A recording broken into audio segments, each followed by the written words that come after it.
Dear students, आज की इस वीडियो में हम पढ़ेंगे क्लास 9th का हमारा चैप्टर चल रहा था वर्क एंड एनर्जी।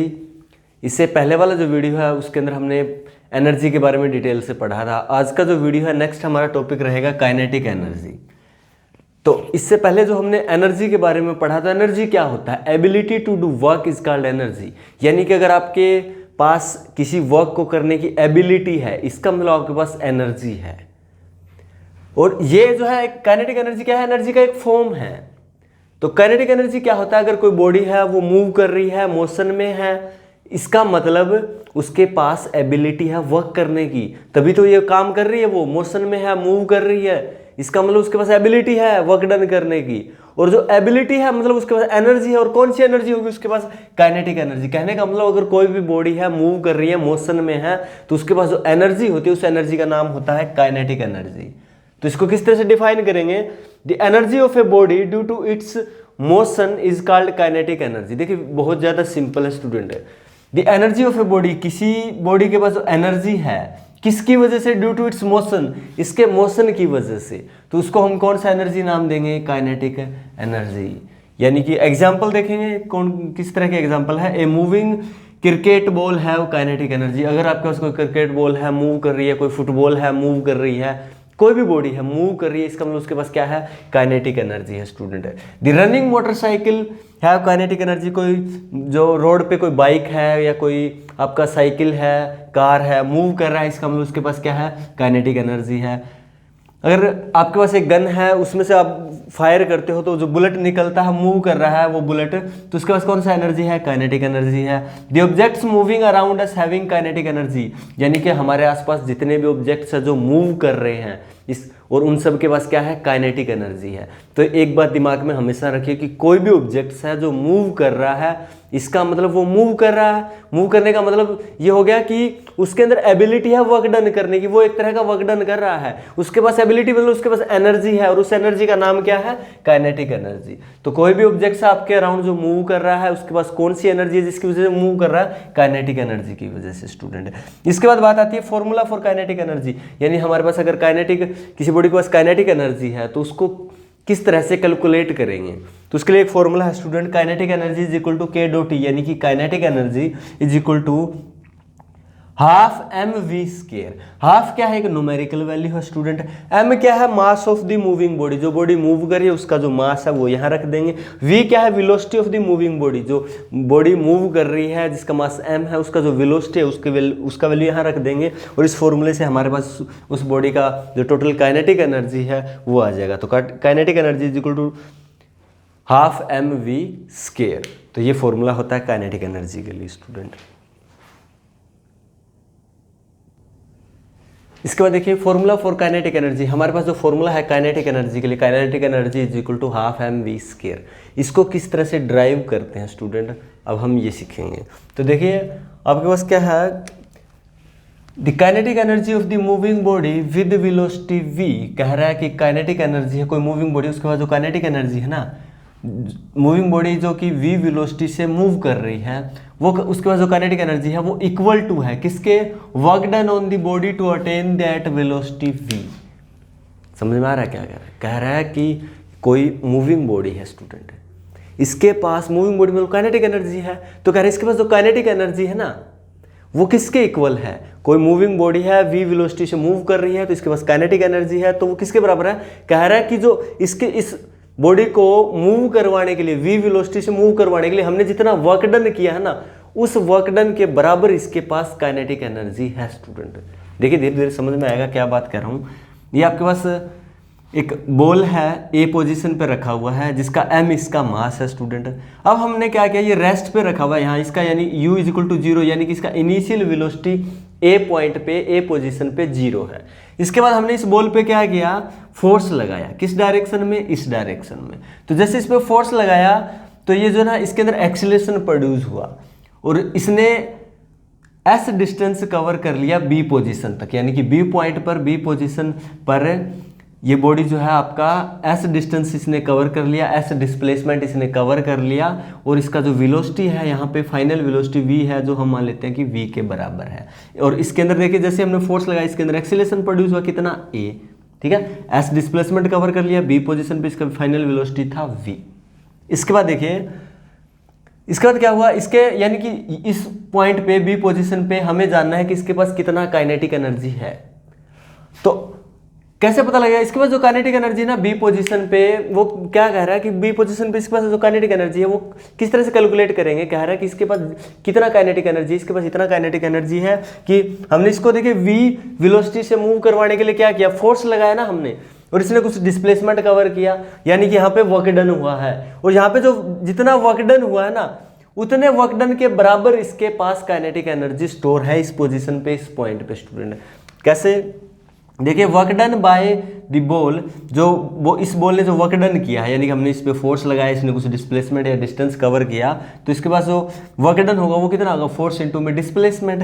फोर्स कितना लगाया हमने यहाँ पे, एफ फोर्स लगाया, बॉडी ने डिस्प्लेसमेंट एस डिस्प्लेसमेंट कवर किया, तो वर्क डन आ गया एफ इंटू में एस। इसके बाद वर्क डन जो है ना हम यहाँ पे काइनेटिक एनर्जी के इक्वल रख सकते हैं। क्यों स्टूडेंट, क्योंकि साइंस के अंदर जो वर्क डन है वो एनर्जी के बराबर होता है स्टूडेंट। वर्क डन का फॉर्मूला भी जूल होता है, काइनेटिक एनर्जी का फॉर्मूला भी, या सिंपल एनर्जी का फॉर्मूला भी, जो ऐसा यूनिट है वो जूल होता है, जूल में मेजर करते हैं। क्यों, क्योंकि आपका जो वर्क डन होता है ना, वर्क डन वो एनर्जी के, यानी कि हम जितना वर्क डन करेंगे ना उतना एनर्जी कंज्यूम हो जाएगा। वर्क डन और एनर्जी को हम बराबर रख सकते हैं।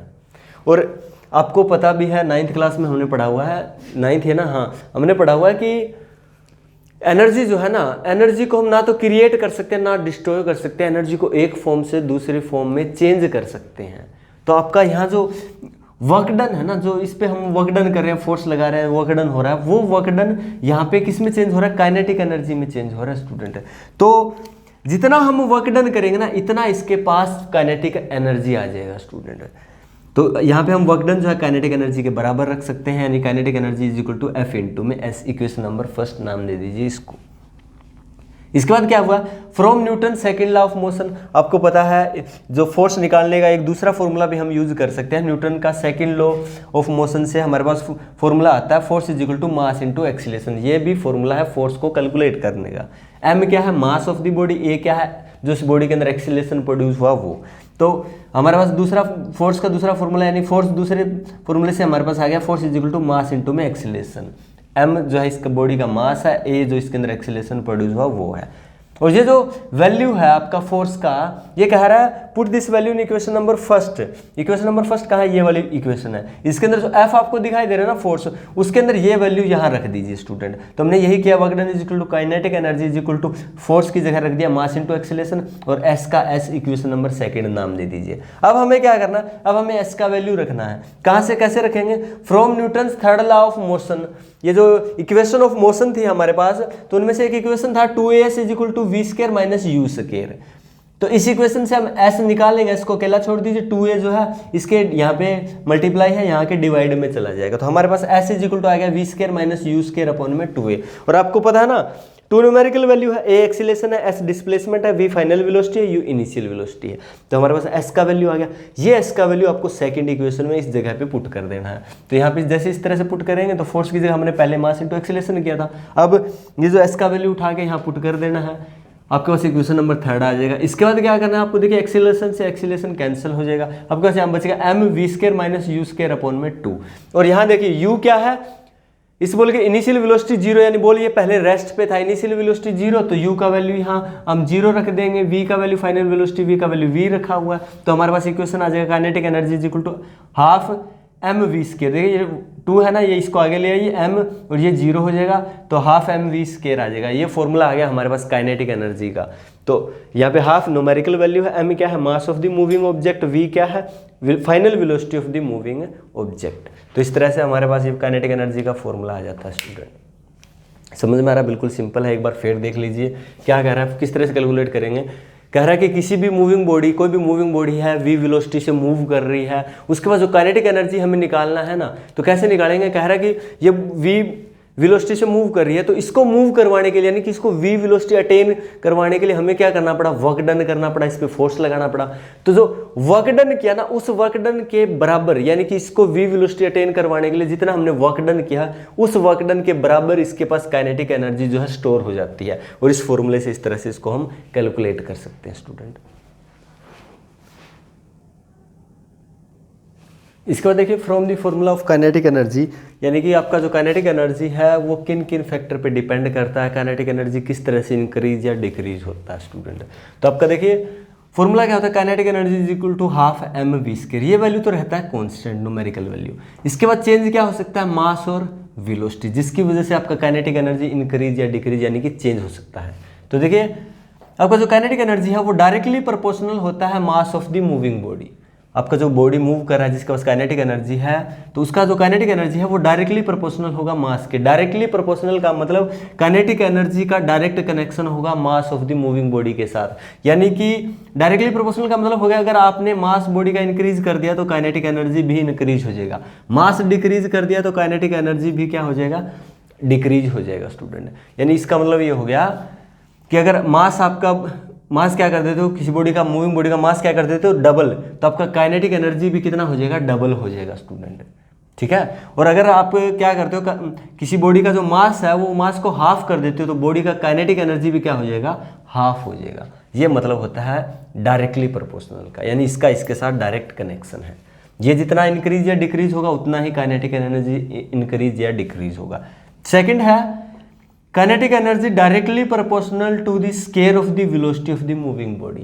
जो बॉडी मूव कर रही है v वेलोसिटी से उसके साथ काइनेटिक एनर्जी का क्या रिलेशन है, यानी काइनेटिक एनर्जी है ना डायरेक्टली प्रोपोर्शनल होता है किसके, स्केयर ऑफ द वेलोसिटी। जो v वेलोसिटी से मूव करे उसका स्केयर कर दीजिए, उसके डायरेक्टली प्रोपोर्शनल होती है। यानी यहाँ भी काइनेटिक एनर्जी इंक्रीज हो, वेलोसिटी को इंक्रीज करोगे तो काइनेटिक एनर्जी इंक्रीज होगा, वेलोसिटी को डिक्रीज करोगे तो काइनेटिक एनर्जी डिक्रीज होगा। कितना, यहाँ देख लेते हैं। देखिए वेलोसिटी को अगर आप डबल कर देते हैं, वेलोसिटी डबल कर देते हैं तो यहाँ देखिए क्या रिलेशन है, kinetic energy directly proportional to square of the velocity.